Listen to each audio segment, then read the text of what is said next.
자, 제가 대선에 누구보다도 좌파 운동권의 잘못된 부분을 다 드러내고, 그리고 국민의 심판을 끌어내서 철저하게 심판하는 장으로 만들어서 정권 교체를 하고 싶은 욕구에 사로잡혀 있습니다. 제가 누구보다도 문 정권에서 많이 당했기 때문에 누구보다도 복수심도 크지요.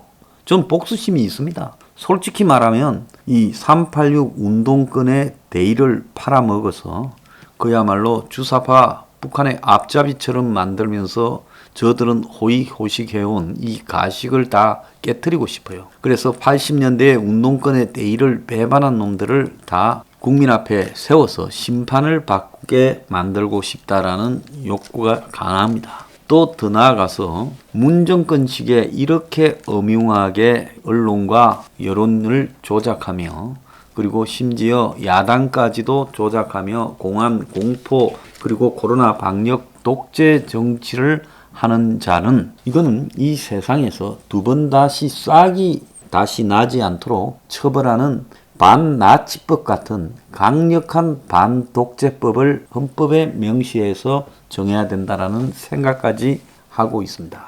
결론은 부패했고, 부패했기 때문에 테러가 없고, 테러가 없기 때문에 정권을 재창출하거나 아예 정치판을 엎어서 개헌을 하려고 하고, 그래서 정무수석이라는 자가 나서서 임기 5년 차에 40% 지지를 받는 이런 대통령은 없었다.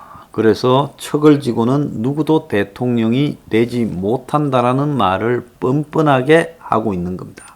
그리고 무엇보다도 악랄한 것은 경찰, 검찰, 국정원, 군 이런 것을 정치적 사병화 시켜가고 있다라는 해악입니다.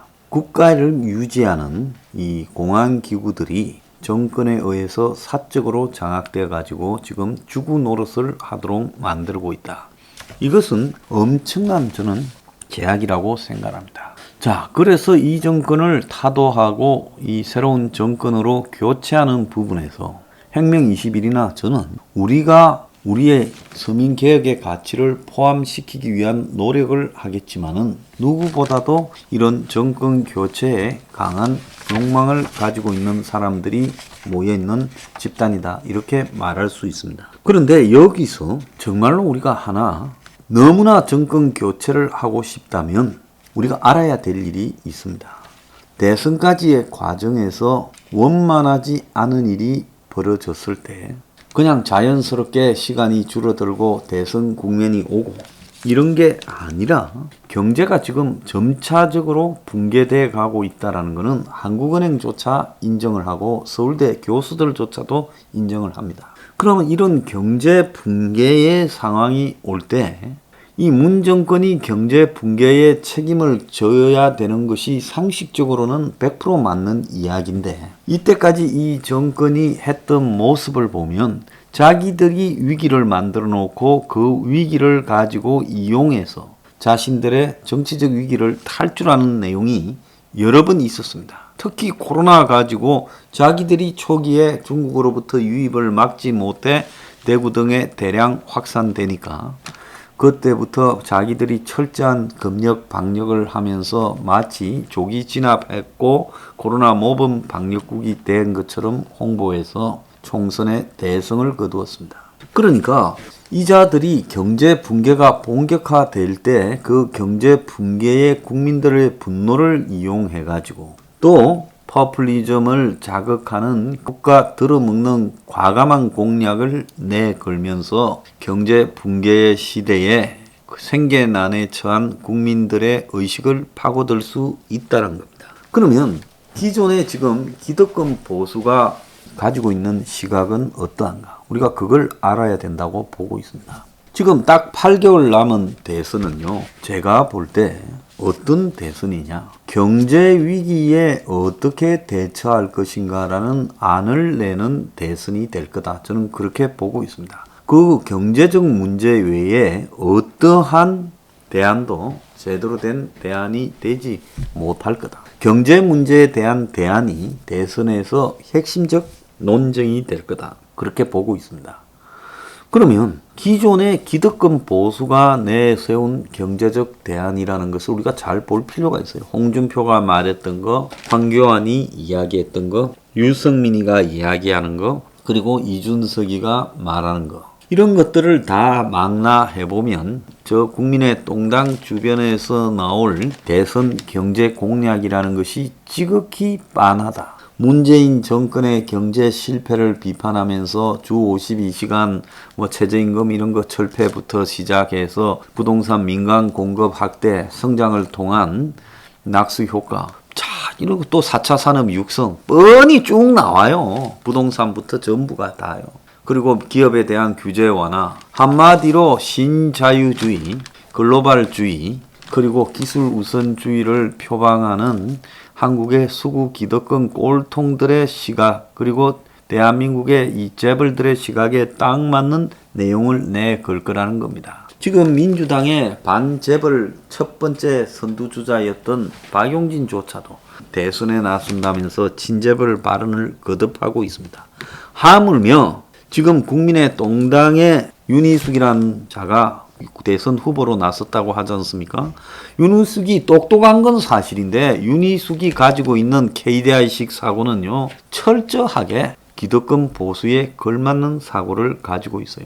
아마 재벌들은 윤희숙 같은 자신들의 시각과 딱 맞는 자가 나서가지고 이 방향을 경제 전문가라면서 리드하고, 그래서 국민의 똥당의 정책이 일정하게 그 틀에서 벗어나지 않도록 누르려고 하는 그런 효과를 기대하고 있을 거라고 봅니다.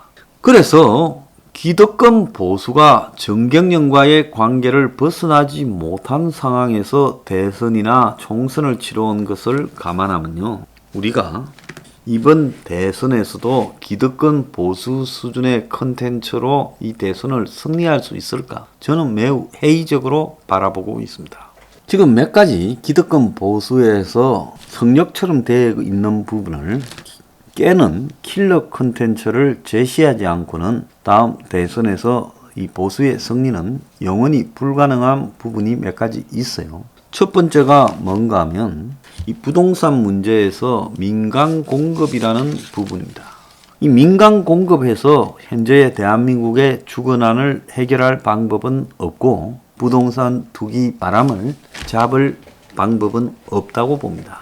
그래서 혁명 21이 국가적 주택 원가 판매를 들고 나왔습니다. 자, 이 부분에 대해서 완전히 이해관계를 반대로 가지고 있는 사람이 대한민국 기득권일 수 있죠. 거기는 자도 있고 우도 있을 거라고 봅니다.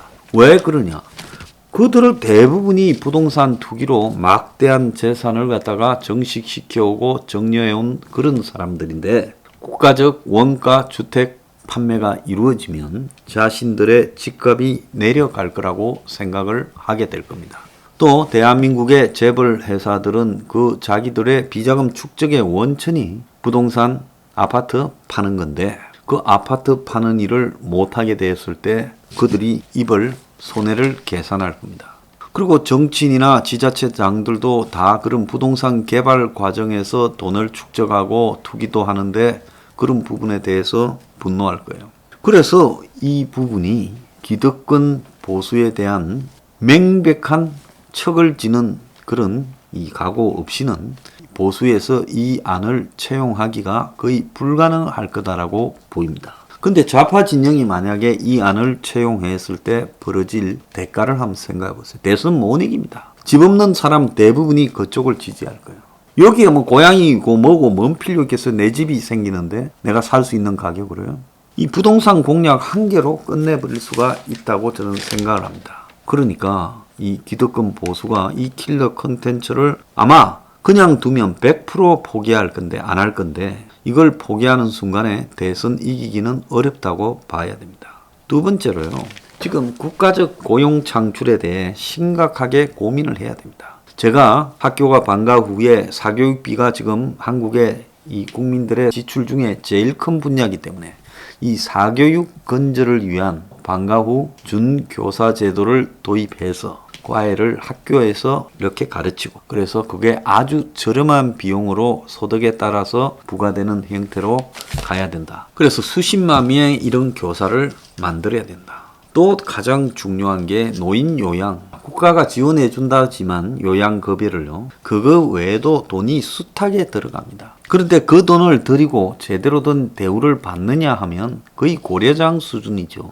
그래서 이 요양 제도를 개선하기 위해서 국가가 수많은 요양보호사들을 더 채용해서 공정화된 요양 시스템을 만들어 가야 된다고 생각합니다. 처음에 다 할 수는 없어도요. 그걸 시작을 해야죠. 그래서 요양병원들을 평가해서 그걸 사들이는 방식으로 가야 되고 유치원이나 어린이집에도 마찬가지로 그걸 사들이면서 민간이 가겠다면 존중하대요. 적자가 난다라는 데는 정부가 사들이면서 어린이집이나 유치원에 수십만의 교사를 채용해야 된다. 그럼 이 세 가지 과외를 이 기존의 학내 시설을 이용하는 걸로 흡수하는 부분에서 사교육을 없애는 데 필요한 준교사 그리고 요양보호의 인간다운 노후를 맞을 수 있도록 돕는 요양보호사 그리고 애들 그 돌보는 이 역할을 하는 어린이집과 유치원 교사 이런 걸 준공무원 형태로 정부가 고용을 해야 된다고 봅니다. 이거는 공무원과는 다른 준공무원 제도를 도입해서요. 그래도 이 차별을 두면서도 그들의 신분을 안정적이고 존중해 줘야 된다고 봅니다. 그런 방식으로 고용을 창출해야 이 고용 창출이 어느 정도 되지. 기업이 혁신을 하면서 그걸 도우면 고용 창출이 될 거다. 그건 이제 거짓말이에요. 4차 산업혁명이 되면 고용 창출돼요. 고용이 더 줄 거라는 겁니다. 그래서 제가 주거와 고용 이 두 가지 문제에서 이런 혁명적인 정책을 갖다가 내거는 부분을 받아야 된다. 만약에 이걸 받지 않고 과연 되겠느냐. 세 번째로요. 이제 우리는 이 비싼 여러 가지 지출 비용을 감당할 수 없는 세대가 지금 생기고 있습니다. 지금 세대는 부모 세대보다 못 사는 가장 첫 세대가 될 거예요. 그러니까 한국은 90년대 2000년 초반이 제일 잘 살던 시대고 그 이후로 뭐 1인당 GDP하고는 관련 없이 못 사는 시대로 접어들었다는 겁니다. 아마 지금 젊은 사람들의 자식들은 꼭 그들 부모보다 더 못 살 거예요. 자, 이런 시대에서 이제는 이 임금이 점차적으로 내려가고 소득이 다 얼마 되지 않는 이런 일자리들을 가지고 살 거다. 그러면 부부 두 사람이 합쳐서 400~500만 원 버는 걸로 살아갈 수 있도록 세상을 만들어 줘야 된다. 그러려면 우리 주변에 있는 가장 생활과 밀접한 비용들을 낮추어 줘야 된다. 어떻게 낮추어 주냐? 통신료.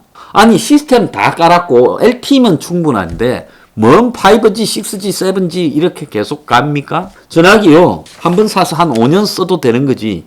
이 100 몇십만 원짜리 전화기를 200만 원짜리도 있잖아요. 왜 계속 2년마다 바꾸어서 이 월부 납부하듯이 줘야 됩니까? 왜 그리고 전화기하고 통신사를 같이 결합시킵니까? 복잡하게요.